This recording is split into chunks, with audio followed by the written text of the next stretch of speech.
Kota Madinah terletak kira-kira 200 batu di utara kota Mekah. Kedudukannya ialah di antara Yaman dan Syria. Sebelum peristiwa hijrah, Madinah dikenali sebagai Yathrib. Yathrib didiami oleh beberapa suku kaum.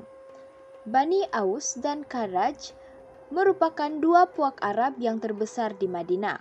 Peperangan sering berlaku di kalangan puak ini. Antara peperangan terbesar yang pernah terjadi ialah peperangan Buat yang meletus beberapa tahun saja sebelum hijrah. Piagam Madinah merupakan perjanjian bertulis atau perlembagaan pertama di dunia. Piagam ini merupakan satu undang-undang tertinggi di Madinah selain Al-Quran. Piagam Madinah memainkan peranan yang besar dalam menggariskan dasar-dasar umum pemerintahan negara dan pentadbiran masyarakat yang menjadi asas pemerintahan Nabi Muhammad dan umat baginda selepas itu. Piagam Madinah secara khususnya terbahagi kepada dua bahagian, yaitu bahagian pertama, ia mengandungi 23 pasal yang menyentuh tentang hubungan umat Islam dengan kaum Yahudi dan tanggung jawab sesama sendiri. Bahagian ini ditulis pada tahun pertama dan kedua hijrah, yaitu sebelum Perang Badar. Bahagian kedua pula mengandungi 24 pasal yang membabitkan kaum Yahudi dan tanggung jawab mereka terhadap negara Islam Madinah. Bahagian ini pula ditulis selepas Perang Badar. Berikut adalah antara pasal-pasal terpenting yang terkandung di dalam Piagam Madinah. Yang pertama adalah Nabi Muhammad diiktiraf sebagai ketua negara yang mesti dipatuhi dan dihormati. Sesiapa yang melakukan kesalahan hendaklah diserahkan kepada Nabi Muhammad untuk diadili atau dihukum. Yang kedua, semua penduduk Madinah tidak boleh bermusuhan dan mereka hendaklah hidup bersama-sama sebagai satu bangsa, yaitu bangsa Madinah. Semua penduduk Madinah bebas beragama. Semua penduduk Madinah juga hendaklah bekerja sama dalam menghadapi masalah ekonomi dan mempertahankan kota Madinah daripada serangan musuh. Pasal yang terakhir adalah keselamatan orang Yahudi terjamin selagi mereka mentaati perjanjian yang tercatat dalam perlembagaan. Seterusnya, mari kita lihat peranan Piagam Madinah. Peranan Piagam Madinah yang pertama adalah mewujudkan rasa tanggung jawab mempertahankan Madinah. Semangat Piagam Madinah telah mendorong masyarakat Madinah yang terdiri daripada umat Islam dan bukan Islam bersama-sama mempertahankan kerajaan Madinah daripada serangan musuh. Masyarakat Madinah dilarang menjalinkan hubungan dengan musuh-musuh Islam yang menentang kerajaan Islam Madinah. Untuk mengukuhkan perpaduan dan mengelakkan sebarang permusuhan antara masyarakat Madinah, semangat cintakan negara dipupuk. Oleh itu, semangat ini dapat mengelakkan musuh Islam mengambil kesempatan menawan Madinah. Kaum Yahudi dianggap sebagai warga negara Madinah seperti masyarakat Islam selagi mereka melaksanakan tanggung jawab mereka menurut Piagam Madinah.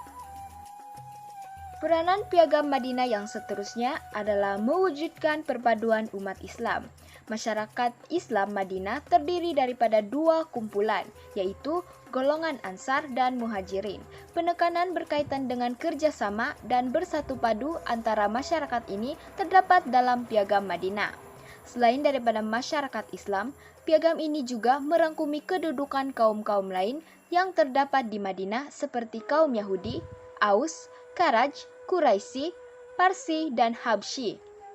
Tuntutan terhadap hidup bersatu padu dan persaudaraan Islam dalam masyarakat Madinah dilaksanakan dengan mendidik masyarakat menjadi anggota masyarakat atau ummah yang kuat tanpa mengira kaum, keturunan, dan tempat tinggal. Hal ini dapat mengelakkan perpecahan antara masyarakat Madinah.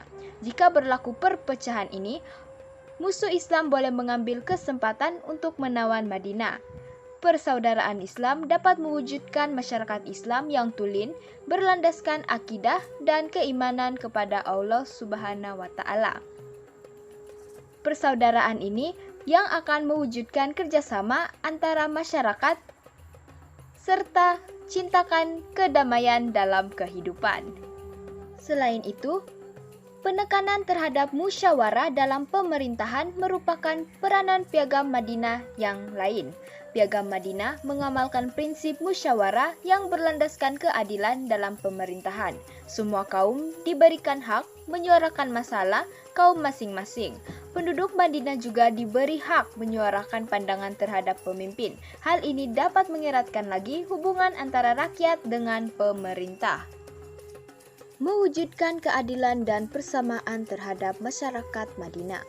Untuk mengelakkan jurang perbezaan dan penindasan berlaku dalam masyarakat Madinah, Piagam Madinah telah menetapkan persamaan antara semua penduduk tanpa mengira keturunan, bangsa, dan kedudukan seperti antara pemerintah dengan yang diperintah.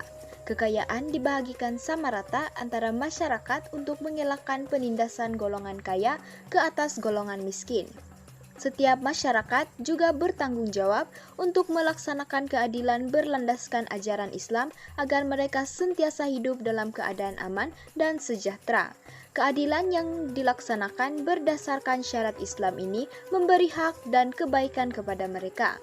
Hal ini juga dapat menghalang sebarang keburukan berlaku ke atas masyarakat tersebut. Piagam Madinah telah menetapkan masyarakat Madinah tidak boleh bersikap zalim, seperti menindas golongan yang lemah. Mereka perlu memiliki sikap tolong-menolong antara satu sama lain. Piagam Madinah yang terakhir adalah kedudukan kaum Yahudi.